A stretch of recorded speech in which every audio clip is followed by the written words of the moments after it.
If you tried to pay for something with a piece of paper, you might run into some trouble.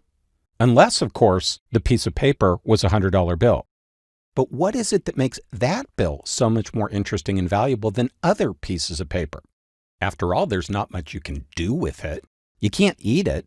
You can't build things with it, and burning it is actually illegal. So what's the big deal? Of course, you probably know the answer. A $100 bill is printed by the government and designated as official currency, while other pieces of paper are not. But that's just what makes them legal. What makes a $100 bill valuable, on the other hand, is how many or few of them are around.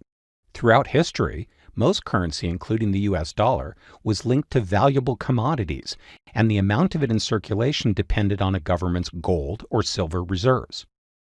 But after the US abolished the system in 1971, the dollar became what is known as fiat money, meaning not linked to any external resource, but relying instead solely on government policy to decide how much currency to print. So which branch of our government sets this policy? The executive, the legislative, or the judicial?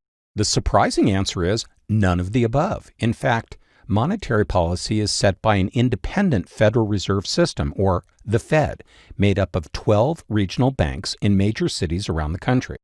Its Board of Governors, which is appointed by the President and confirmed by the Senate, reports to Congress, and all of the Fed's profit goes into the U.S. Treasury.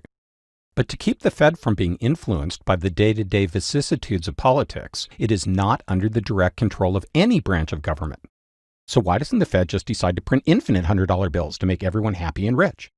Well, because then the bills wouldn't be worth anything. Think about the purpose of currency, which is to be exchanged for goods and services. If the total amount of currency in circulation increases faster than the total value of goods and services in the economy, then each individual piece will be able to buy a smaller portion of those things than before. This is called inflation.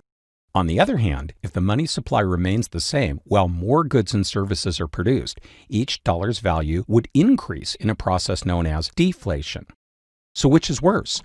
Too much inflation means that the money in your wallet today will be worth less tomorrow, making you want to spend it right away. So while this would stimulate business, it would also encourage overconsumption or hoarding commodities like food and fuel, raising their prices and leading to consumer shortages and even more inflation.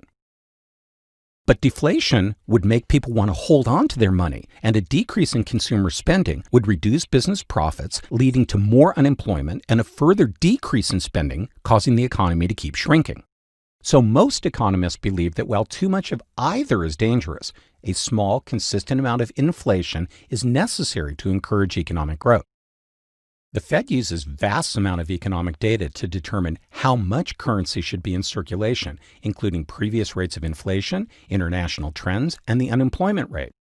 Like in the story of Goldilocks, they need to get the numbers just right in order to stimulate growth and keep people employed without letting inflation reach disruptive levels. The Fed not only determines how much that paper in your wallet is worth,